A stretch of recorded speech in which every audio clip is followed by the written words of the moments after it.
प्रश्न, क्या एक पूर्ण सद्गुरु को भी देहधारी सद्गुरु की आवश्यकता होती है? क्या यह केवल एक औपचारिकता है?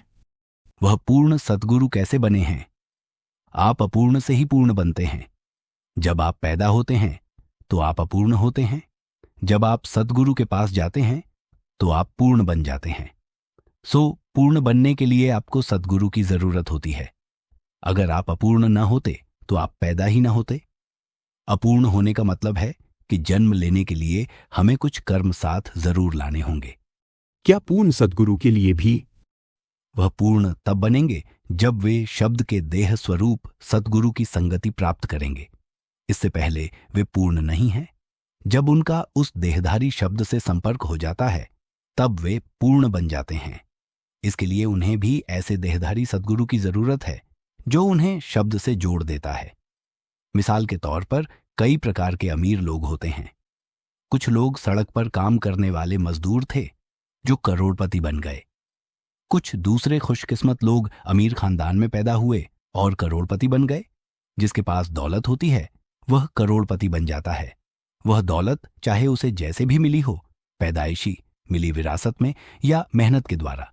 इसी तरह कुछ लोग भाग्यशाली होते हैं कि उन्हें सद्गुरु की दया मेहर मिल जाती है और वे खुद सद्गुरु बन जाते हैं, चाहे उन्होंने इसके लिए मेहनत की हो या न की हो। कुछ लोग वह दौलत अपने सद्गुरु से विरासत में पाते हैं। यह सद्गुरु के फैसले पर निर्भर करता है कि वे उन्हें सद्गुरु कैसे बनाते हैं। लेकिन पैदा होते ही कोई पूर्ण नहीं हो सकता।